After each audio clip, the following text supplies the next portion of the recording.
Hello everyone, कैसे हो आप लोग। आई होप आप बहुत ज्यादा अच्छे और सुरक्षित होंगे।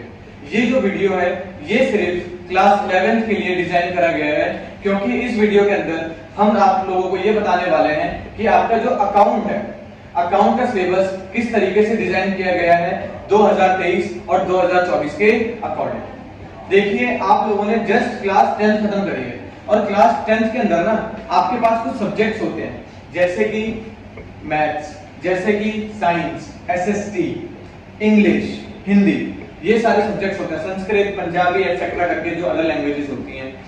तो देखिए, इस तरीके से आप लोगों ने अपनी क्लास 10 को खत्म किया। जब आप लोग क्लास 11th में आते हैं और क्लास 11th में आने के बाद जब आप कॉमर्स स्ट्रीम को चूज करते हो ना, तो कॉमर्स स्ट्रीम अपने आप में ही एक बहुत बड़ी रिस्पॉन्सिबिलिटी होती है और बच्चों के लिए एक बहुत ज्यादा चैलेंजिंग एरिया बन जाता है। रीजन भी, इसके अंदर जितने भी सब्जेक्ट आपको मिलेंगे वो सारे के सारे सब्जेक्ट्स आप पहली बार पढ़ रहे होगे अपने लाइफ के अंदर जब आप क्लास 11th में होगे। और जैसे ही आप लोग कॉमर्स स्ट्रीम को चूज कर लेते हो तो उसके बाद जो आपकी जिंदगी चल रही होती है ना, वो कॉमर्स के ही इर्द गिर्द चल रही होती है। और इसके अंदर जितने भी आपके पास सब्जेक्ट्स होते हैं वो सारे के सारे एकदम नए सब्जेक्ट्स। देखिए, आप लोगों के साथ क्या होता है कि जब हम आगे बढ़ जाते हैं, फॉर एग्जांपल हम क्लास 9th और 10th में आ गए, जब हम क्लास 9th और 10th में आते हैं तो उस समय ना हमारे सर हमको क्वेश्चंस करवाते समय बोलते हैं कि ये सारी चीजें ना आपको आनी चाहिए। ये सारी चीजें मैंने आपको class 6, class 11, in class 6, class 7 इन सब में मैंने करवा रखा है और आप लोगों की सारी चीजें आनी चाहिए अगर आप लोग क्लास 9 और क्लास 10th के अंदर हो। तो हम लोग सोचने पड़ जाते थे कि यार मेरे को क्लास 6 और क्लास 7 में तो उतना अच्छा बेस ही नहीं था, मुझे तो वो सारी चीजें समझ में ही नहीं आई थी। और जब मुझे समझ में नहीं आई है तो मैं क्लास 9 और क्लास 10 के क्वेश्चंस किस तरीके से सॉल्व कर पाऊंगा भाई। तो उसमें क्या होता है कि आप अपने दिमाग के अंदर प्रेशर बना लेते हो, जिसके कारण आप मैथ्स और साइंस को हार्ड बोलना शुरू कर देते हो, लेकिन वो हार्ड नहीं होता, वो आपका बेस बन रहा होता है क्लास 6 से 7 से 8। इस तरीके से आपका बेस बनता जाता है और तब जाके आपसे 9th और 10th के क्वेश्चन सॉल्व होते हैं, क्योंकि जो पूरा का पूरा बेस है भैया वो जो स्मॉल क्लासेस है आपकी बेस थी। उसी तरीके से जैसे ही आप क्लास 11th में आओगे तो याद रखना ये आपके लिए एक अपॉर्चुनिटी बन जाएगी। अपॉर्चुनिटी सर कैसे बनेगी? अपॉर्चुनिटी इस तरीके से बनेगी कि इसके अंदर जो भी आप चीजें पढ़ोगे पहली बार ही पढ़ोगे। तो जो आपके दिमाग में रिग्रेट होता था ना कि काश मैं उस समय पढ़ लेता, या फिर मैं अभी छठी में आ जाऊं, 7वीं में आ जाऊं तो वो सारी चीजें बहुत अच्छे से कर लूंगा, तो यहाँ पे काश वर्ड जो है वो ट्रू हो जाएगा आपका। रीजन बीइंग, क्लास 11th में आपको इतनी सारी चीजें पढ़ाई जाएंगी।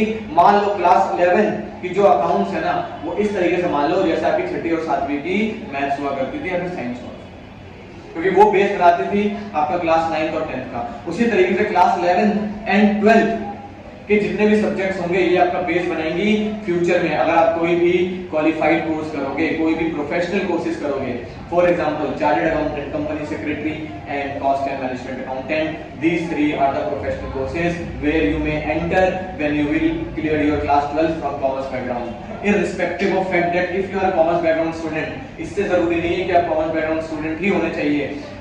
आप अगर आर्ट्स स्टूडेंट्स हैं या फिर अगर आप साइंस बैकग्राउंड से तो आपके लिए भी वो प्रोफेशनल कोर्सेज बने हुए हैं। तो ऐसा वो नहीं है कि सिर्फ कॉमर्स स्टूडेंट वाले ही कर पाएंगे। रीजन बीइंग वो लोग भी कर सकते हैं, ऐसा किसी के लिए कोई भी मना, कोई भी प्रोहिबिशन नहीं है। ये होता है कि कॉमर्स वालों के लिए वो चीज थोड़ी इजी होता है। तो ये सारी चीजें मैंने आपको बता दी हैं कि क्लास 11वीं में जो भी आप चीजें पढ़ोगे ना तो एकदम लॉजिकल पढ़ना, हर चीज के पीछे लॉजिक है। देखो, ये कोई हमारे लिए ऊपर से भेजी हुई किताब नहीं है कि भगवान ने बोला है ये जितनी भी चीजें लिखी हुई है ये सारी चीजें होंगी, नहीं। ये जितनी भी आपके सामने अकाउंट्स आएंगी, इकोनॉमिक्स आएंगी, बिजनेस स्टडीज, ऐसे सब्जेक्ट्स आएंगे, तो इन सब सब्जेक्ट्स के अंदर ना कॉन्सेप्ट्स है। बिना कॉन्सेप्ट के तो कोई प्रोविजन बनाया ही नहीं जा सकता, ठीक है। तो हर चीज के पीछे कॉन्सेप्ट है और हर चीज के पीछे का कॉन्सेप्ट आप पकड़ना, नहीं तो फिर आप वापस क्लास 6 और क्लास 7 वाली गलती कर दोगे और फिर आप आगे जाके क्या बोलोगे कि chartered accountant, company secretary and cost and management accountant courses ना बहुत ज्यादा डिफिकल्ट है, क्योंकि यहाँ पे बहुत कम लोग पास हो पाते हैं। बहुत कम लोग पास इसलिए हो पाते हैं क्योंकि उनका जो बेस होता है वो वीक होता है क्लास 11 एंड क्लास 12। तो आप लोगों को अपना बेस एकदम स्ट्रॉन्ग करके चलना है। तो आज की क्लास के अंदर हम लोग इसी तरीके से एक सब्जेक्ट उठा रहे हैं और सब्जेक्ट का नाम है accounts. Accounts is the backbone of the commerce student. Commerce student के लिए तो भैया अकाउंट जो है वो बैकबोन है। जिस बच्चे को अकाउंट्स ढंग से नहीं आती है तो भैया मान लो फिर आपने कॉमर्स कहाँ पढ़ी। अकाउंट्स तो आपको आने ही चाहिए और ऐसे ही अकाउंट्स आने चाहिए, आपको ऐसे अकाउंट्स आने चाहिए कि सामने आप जाओ और जब आप किसी से मिलो ना तो वो बोले भाई साहब ये चीज तो फाइनल में पढ़ी थी, भाई साहब ये सारी चीजें तो यार इंटर्न में पढ़ी थी, ये सारी चीजें तुझे कैसे पता है, ये कॉन्सेप्ट बनाने में मैं वक्त लग गया था। आप ये गलती मत करना और अकाउंट्स को इस तरीके से पढ़ना कि अभी ये आपके लिए ब्रेड एंड बटर हो जाए और ये आपके लिए ऐसे। तो आज के इस वीडियो का मेरा ऑब्जेक्टिव यही है कि आज के इस वीडियो के अंदर मैं आपको ये बता पाऊं कि जैसे आप क्लास 11 की अकाउंट्स पढ़ोगे तो क्लास 11 की अकाउंट्स के अंदर आपको क्या क्या पढ़ना है। एटलीस्ट बच्चों को ये तो पता होना चाहिए ना कि मैं एंटर तो हो चुका हूं और अकाउंट्स में मुझे पढ़ना क्या क्या है। बच्चों को यही पता नहीं होता और को स्टार्ट करवा दिया जाता है चैप्टर नंबर 1 से, चलो भाई यहाँ से पढ़ना स्टार्ट करो ना, उसको ये नहीं पता कि ये क्या है वो क्या है, बस सिलेबस क्या बना है कुछ भी पता नहीं है और ये लो भाई स्टार्ट करो। ऐसी चीजें नहीं होनी चाहिए आप लोगों के साथ। तो देखिए मैं एक अकाउंट सिलेबस का आपके सामने ओवरव्यू लेकर आया हूं, तो इधर चेक करिएगा आप लोग। देखो ओवरव्यू के अंदर सबसे पहला यूनिट नंबर 1 का सबसे पहला बेस है और पहले बेस में क्या लिखा है, इंट्रोडक्शन ऑफ अकाउंटिंग। इसके अंदर पूरा आपको अकाउंट के बारे में बताया जाएगा। मतलब ये मान लो जैसे आप लोग पहली दूसरी में थे तो इंग्लिश पढ़ने के लिए आपको A B C D E F G H आना चाहिए, नहीं आना चाहिए, yes sir A to Z पूरा आना चाहिए इंग्लिश पढ़ने के लिए। उसी तरीके से अगर आपको अकाउंट्स पढ़ना है तो सर आपको इंट्रोडक्शन ऑफ अकाउंटिंग आना चाहिए। That means introduction of accounting के अंदर आपको पढ़ाया जाएगा अकाउंट्स क्या है, अकाउंट्स और अकाउंटेंसी में डिफरेंस क्या है, अकाउंट्स के क्या क्या मान्यताएं हैं, क्या क्या बेनिफिट्स हैं, ये सारी चीजें, कि अकाउंट्स होता क्या है, इसका कैसे लेकर आया गया, सिंगल एंट्री क्या होती है, डबल एंट्री क्या होती है, एक तरीके से पूरा अकाउंट्स बता दिया कि अकाउंट्स किस तरीके से क्या है सारी चीजें। और उसी तरीके से इसी यूनिट के अंदर आपको एक और चीज पढ़ाई जाएगी कि अकाउंट्स के कुछ बेसिक टर्म्स, जैसे आपको कुछ बेसिक टर्म्स सुनेंगे, एसेट। एसेट एक अकाउंट की लैंग्वेज है, अकाउंट की लैंग्वेज इन द सेंस कि अकाउंट का ही वर्ड है asset. Asset, creditor, debtor, bills payable, bills receivable, balance sheet, drawings. जैसे आप सोचते हैं ना ड्राइंग का मतलब क्या, चित्र बनाना, नहीं भैया अकाउंट में ड्राइंग का मतलब चित्र बनाने से नहीं है। यहाँ पे ड्राइंग का मतलब पूरा का पूरा ऑल द वे चेंज हो जाएगा। उसी तरीके से बहुत सारे आपको बेसिक टर्म सिखाई जाएंगी, एक तरीके से डेफिनेशन सिखाई जाएंगी और वो सारी डेफिनेशन आपका बेस बनाएंगी आगे के चैप्टर्स में। और जब आगे के चैप्टर्स के अंदर वो वर्ड आएंगे तो आप बहुत ज्यादा इजी अपने आप को कंफर्टेबल महसूस करोगे कि हाँ ये वर्ड तुम्हें पढ़ के आया। दैट मींस जो आपका पार्ट 1 है that is introduction of accounting. Introduction of accounting के अंदर सबसे पहले तो आपके कॉन्सेप्ट बनाए जाएंगे कि अकाउंट क्या होता है, अकाउंटेंसी क्या होता है, इन दोनों के बीच में डिफरेंसेस क्या हैं, ठीक है, अकाउंट्स क्या है, मतलब पूरी तरीके से एकदम जीरो से अकाउंट्स के अंदर कितना प्रोसेस होता है शुरू से लेकर आखिर तक में क्या करना है, अकाउंट की क्या लिमिटेशंस है, अकाउंट के क्या एडवांटेजेस है। उसी तरीके से point number B basic accounting term, और इसी तरीके से आपको कुछ अकाउंटिंग टर्म्स भी सिखाई जाएंगी जिससे फ्यूचर में या फिर अगले चैप्टर्स के अंदर जब मैं उस अकाउंटिंग टर्म्स को यूज करूं तो आप कंफर्टेबल रहो कि हाँ हम तो ये अकाउंटिंग टर्म सुन के आए। तो ये है आपका फर्स्ट। सेकंड में आएंगे तो सेकंड में करेगा थ्योरी बेस ऑफ अकाउंटिंग। इधर सुनो, अकाउंटिंग करने के लिए ना कुछ प्रिंसिपल्स हैं, उन प्रिंसिपल्स को अगर आप नहीं मानोगे तो भैया आप अकाउंट्स नहीं कर पाओगे। दैट मींस वो सारे के सारे प्रिंसिपल्स यहाँ पे दे रखे हैं थ्योरी बेस ऑफ अकाउंटिंग के अंदर कि भैया ये सारे कुछ प्रिंसिपल्स हैं आपके सामने, बिना इन प्रिंसिपल के ना आपकी दाल नहीं गलने वाली है। जब तक आपको ये प्रिंसिपल नहीं आते आप अकाउंट्स नहीं कर सकते हो। तो देखिए फर्स्ट पॉइंट भी यहाँ पे क्या लिखा हुआ है, फर्स्ट पॉइंट लिखा हुआ है अकाउंटिंग। बहुत सारे प्रिंसिपल में going entity principle, business entity principle, going concern principle, business entity principle, ठीक है, कंसिस्टेंसी, ड्यूअल एस्पेक्ट, ये सारे बहुत सारे हैं, मनी मेजरमेंट, तो ये बहुत सारे आपके सामने अकाउंटिंग प्रिंसिपल्स आएंगे। और ये अकाउंटिंग प्रिंसिपल्स भी ना मैं आपको बताना चाहता हूँ कि जिसको ये नहीं आता तो भैया वो फ्यूचर के अंदर अकाउंट्स को भूल ही जाए, क्योंकि फ्यूचर में अकाउंट्स जब आएंगे तो ये इन्हीं कॉन्सेप्ट की वजह से आपके जो क्वेश्चंस हैं वो गलत हो जाएंगे, जस्ट बिकॉज आप इन कॉन्सेप्ट में बहुत ज्यादा वीक हो। क्योंकि इसी के अंदर एक कॉन्सेप्ट है, कॉन्सेप्ट का नाम है बिजनेस एंटिटी प्रिंसिपल। और बिजनेस एंटिटी प्रिंसिपल आपको ये बोलता है कि जब भी आप अकाउंट्स बनाओगे तो बिजनेस के लिए बनाना और बिजनेस चलाने वाले के लिए मत बनाना। यही रीजन है कि सोल प्रोप्राइटर के लिए जब हम अकाउंट्स बना रहे होते हैं तो सोल प्रोप्राइटर अलग और उसके अकाउंट बनाने के लिए उसका बिजनेस अलग, और हम उसके बिजनेस के लिए अकाउंट बना रहे हैं। और ये कौन सा प्रिंसिपल है, this is business entity principle. जिस बच्चे को बिजनेस एंटिटी प्रिंसिपल नहीं आता तो वो क्या करता है, वो उस सोल प्रोप्राइटर के द्वारा करे गए उसके निजी खर्चों को भी अकाउंट में जोड़ देता है। और ऐसा नहीं होना चाहिए। जो अकाउंट्स होता है वो बिजनेस के लिए बनता है, किसी भी इंसान के लिए नहीं बनता है। ठीक है, तो यही सारी चीजें मैं आपको बताना चाहता हूँ कि आपको बहुत सारे प्रिंसिपल्स पढ़ने पड़ेंगे यहाँ पर। उसी तरीके से आपको पढ़ाया जाएगा अकाउंटिंग स्टैंडर्ड कि भैया ये सारी चीजें अकाउंट्स बनी है उसके लिए कुछ स्टैंडर्ड्स भी बने हुए हैं। ठीक है, और अब ये अकाउंटिंग स्टैंडर्ड को चेंज कर दिया गया है। अभी भी मतलब पढ़ा जाता है बहुत सारी जगह पे, अभी भी अकाउंटिंग स्टैंडर्ड एप्लीकेबल है, पर अकाउंटिंग स्टैंडर्ड की जगह इसका अपग्रेडेशन लेवल आ चुका है और वो आया है इंडियन अकाउंटिंग स्टैंडर्ड, जिसको इंड एएस बोला जाता है।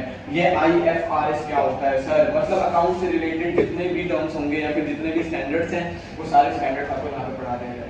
उसी तरीके से जीएसटी, शायद आप लोगों ने सुना होगा जीएसटी। जीएसटी का मतलब है गुड्स एंड सर्विस। ठीक है, गुड्स एंड सर्विस टैक्स। अब आपको क्लास 11th में ही जीएसटी की अकाउंटिंग भी करवा दी जाएगी कि अगर जीएसटी आ रहा है तो भैया जीएसटी के अंदर कौन कौन से बेसिक टर्म होते हैं, इंटर ट्रेड, इंट्रा ट्रेड, ये सारी चीजें क्या होती हैं, गुड्स क्या होते हैं, सर्विसेज क्या होती हैं, कंजम्पशंस क्या होती हैं, CGST, SGST, IGST, input output, तो ये सारे के सारे वर्ड्स जो है वो सारी चीजें आपको कहाँ पे सिखाई जाएंगी? जीएसटी में सिखाई जाएंगी और जीएसटी की प्रॉपर अकाउंटिंग भी आपको इसमें बचती है। ठीक है, उसी तरीके से basis of accounting. Basis of accounting का मतलब यह है कि अकाउंट बनाने के दो तरीके होते हैं, एक होता है एक्चुअल और एक होता है कैश बेसिस।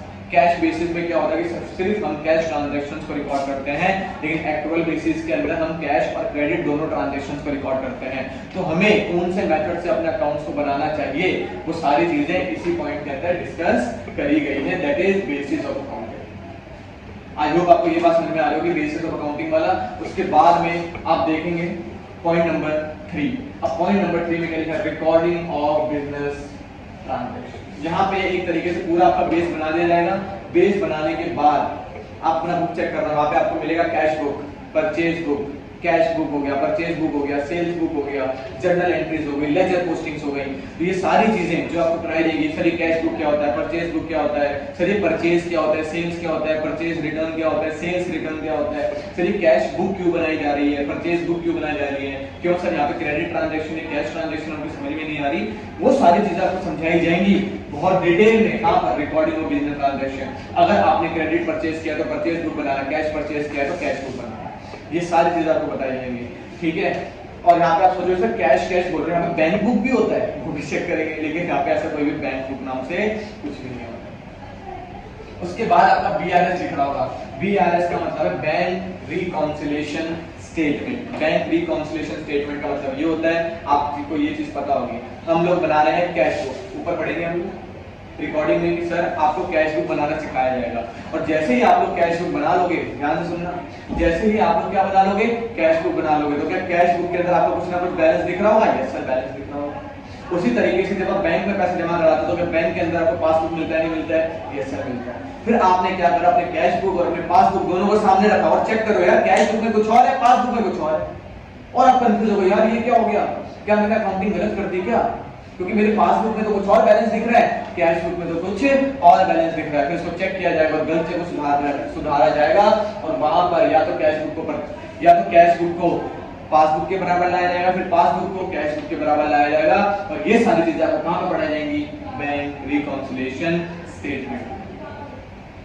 उसी तरीके से आपको पढ़ाया जाएगा डेप्रिसिएशन। डेप्रिसिएशन का मतलब होता है जब आपकी एसेट की वैल्यू फॉल होती है, जब आपकी एसेट की वैल्यू के अंदर गिरावट आती है, या तो पैसेज ऑफ टाइम या फिर एक्सपेक्टेड ऑब्सोलेंसेस या फिर वियर एंड टियर, इन कारणों की वजह से अगर आपकी एसेट की वैल्यू कम होती है तो उस कम हुई वैल्यू को डेप्रिसिएशन बोला जाता है। और ये डेप्रिसिएशन एक अकाउंटिंग टर्म है।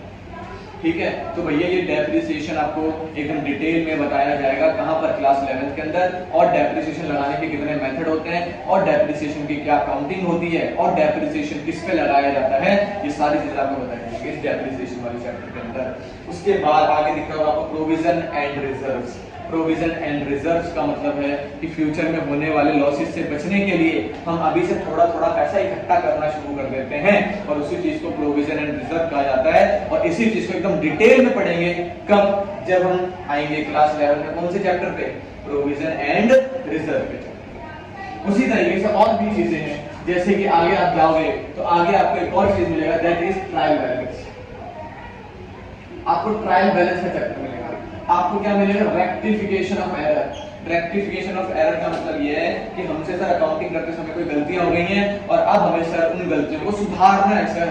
तो उस गलतियों को हम कैसे सुधारें, वो सिर्फ एक एंट्री या फिर 2 एंट्रीज पास करने के बाद हम किस तरीके से उस गलती को सुधार सकते हैं। उस जो एंट्री मेरी गलती को सुधारेगा उसे बोलेंगे रेक्टिफाइड एंट्री। ठीक है, तो वो एंट्री किस तरीके से मेरी गलतियों को सुधारेगा उसके लिए पढ़ेंगे rectification of error.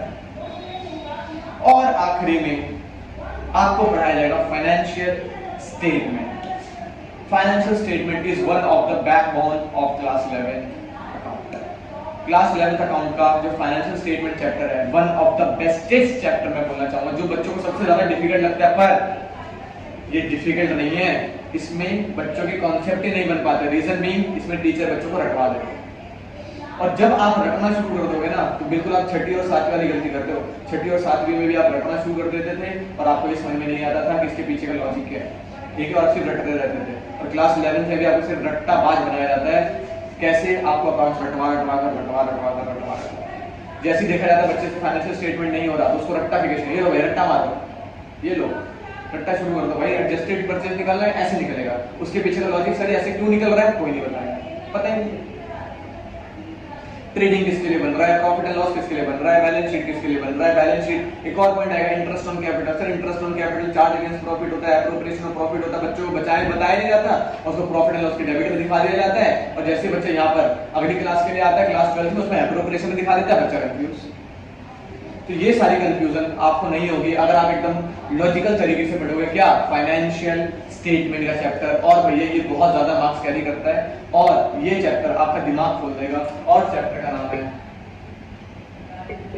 Financial statement. और चैप्टर का नाम क्या है आपका, फाइनेंशियल स्टेटमेंट चैप्टर। तो एक बार फास्ट ट्रैक रिव्यू कर लेते हैं कि हमारे सिलेबस में है क्या। सबसे पहले आपको पढ़ाया जाएगा कि भाई अकाउंट क्या होती है, अकाउंट क्या है, अकाउंटेंसी क्या, उनके बीच में डिफरेंस क्या है, क्या बेनिफिट्स हैं, क्या लिमिटेशंस हैं, क्या है ये अकाउंट्स, ये सारी चीजें पढ़ाई जाएंगी। और जैसे ही आप इस वर्ड से थोड़ा सा वाकिफ हो जाओगे उसके बाद आपको बताया जाएगा कि अकाउंट्स के अंदर कुछ टर्म्स यूज करी जाती हैं और उन टर्म्स को नाम दे देंगे बेसिक टर्म्स, जो अकाउंट के टर्म्स हैं। वो टर्म्स मैंने आपको बता दिया, जैसे drawing, capital, purchase, net purchase, purchase return, sales return, तो कुछ ऐसे वर्ड्स हैं। ठीक है, ये सारे वर्ड्स किसके वर्ड्स हैं, अकाउंट के वर्ड है। तो बेसिक अकाउंटिंग टर्म में आपको पढ़ाया जाएगा। उसके बाद कुछ प्रिंसिपल्स पढ़ाए जाएंगे, बेसिक्स पढ़ाया जाएगा, जीएसटी के बारे में पढ़ाया जाएगा, अकाउंटिंग स्टैंडर्ड क्या होता है, इंड एएस क्या होता है, आईएफआरएस क्या होते हैं। ठीक है, ये सारी चीजें आपको पढ़ाई जाएंगी। उसके बाद आपको बताया जाएगा जनरल एंट्रीज क्या होती है, लेजर पोस्टिंग क्या होता है, कैश बुक क्या होता है, परचेज बुक क्या होता है, कैश सेल्स रिटर्न बुक कौन सी होती है, परचेज रिटर्न बुक कौन सी होती है। ये सारी चीजें आपको बताने के बाद चेक किया जाएगा कि बीआरएस, बैंक रिकंसिलिएशन स्टेटमेंट, जहाँ पे आपके पासबुक और कैश बुक को मैच करके देखा जाता है कि क्या गलतियां रह गई थी, उसको सुधारा जाता है। और फिर आता है डेप्रिसिएशन। से डेप्रिसिएशन क्या होता है और वो किस किस तरीके से डेप्रिसिएशन एप्लीकेबल होता है और क्या क्या मेथड्स हैं डेप्रिसिएशन को कैलकुलेट करने के।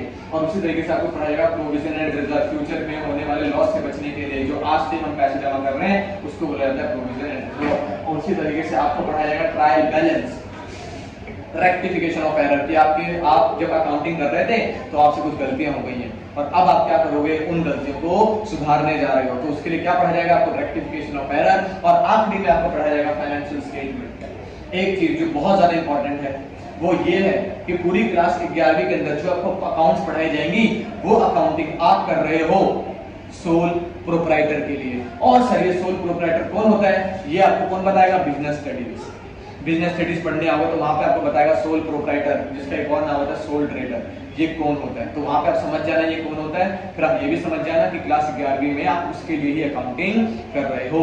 And this is the overview of the account syllabus which is coming under 2023 and 24। I hope आपको ये वीडियो बहुत ज्यादा मीनिंगफुल लगी होगी, नॉलेजफुल लगी होगी और आपके सिलेबस के बारे में थोड़ा सा आपको पता चला होगा। तो इसी तरीके से मैं इस वीडियो को यहीं पे समाप्त करता हूं। आई होप आपने इस वीडियो के अंदर बहुत सारी नॉलेज गेन करी होगी। अगर आपको ये वीडियो अच्छी लगी हो तो प्लीज सब्सक्राइब बटन को क्लिक करें और हमारे साथ जुड़ें। इसी तरीके से मैं बहुत ज्यादा informative videos regarding commerce student for class 11 and 12 के लिए लेकर आता रहूंगा। बस आपके साथ की जरूरत है मुझे, तो प्लीज ऐसे ही अपना प्यार और साथ हमारे साथ बनाकर रखें। Thank you so much.